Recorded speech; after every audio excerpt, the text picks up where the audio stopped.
السلام عليكم. حديثي عن عبد الله بن جدعان أكرم الناس في وقته.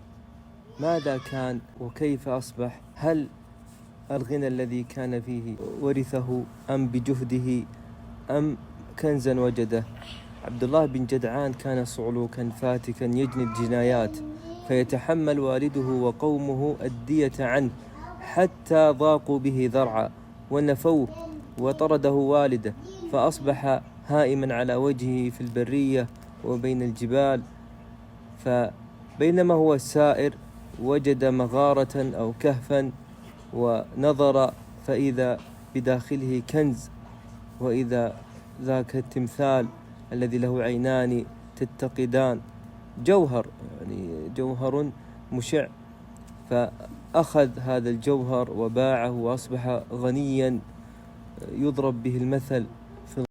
فأكرم قومه وبدأ يدعو الناس للولائم التي كان يقيمها، وكانت ولائم يعني متواضعة، حتى كان بنو الديان الذين كانت ولائمهم في غاية الفخامة. فماذا قال أمية بن أبي الصلت الشاعر الجاهلي؟ قال: ولقد رأيت الفاعلين وفعلهم فرأيت أكرمهم بني الديان، البر يلبك بالشهاد طعامهم لما يعللنا بنو جدعان. يعني أثنى بمائدة بنو الديان وقلل من مائدة بنو جدعان، حتى وقع هذا البيت في نفس عبد الله بن جدعان. فماذا فعل؟ مباشرة أرسل قافلة إلى الشام لتجلب إليه السمن والعسل والبر. لماذا؟ حتى ينافس بنو الديان. فتحول الناس من مائدة بنو الديان إلى مائدة عبد الله بن جدعان. ومن الذي كان ينادي على مائدة عبد الله بن جدعان؟ هو تيمي. كان ينادي على مائدته أبو بكر الصديق من على سطح الكعبة.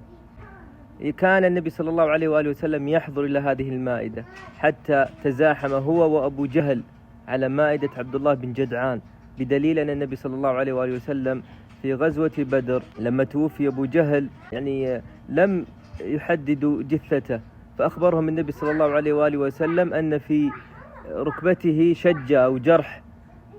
هذا الجرح بسبب أن النبي صلى الله عليه وآله وسلم دفعه وهم يتزاحمون على مائدة عبد الله بن جدعان. هكذا في السير مكتوب ومذكور هذا الأمر.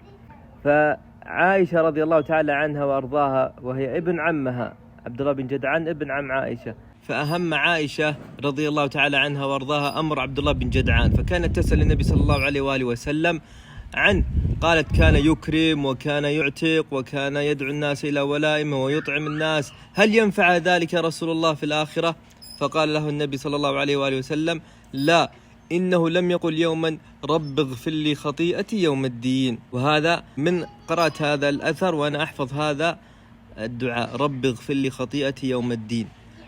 فالنبي صلى الله عليه وآله وسلم أخبر أن مثل هذه الأعمال التي يقدمها الكافر في الدنيا لا تنفع في الآخرة، وإنما يكون له الذكر والمكانة في الدنيا، أما الآخرة فإن الجنة محرمة على الكافرين.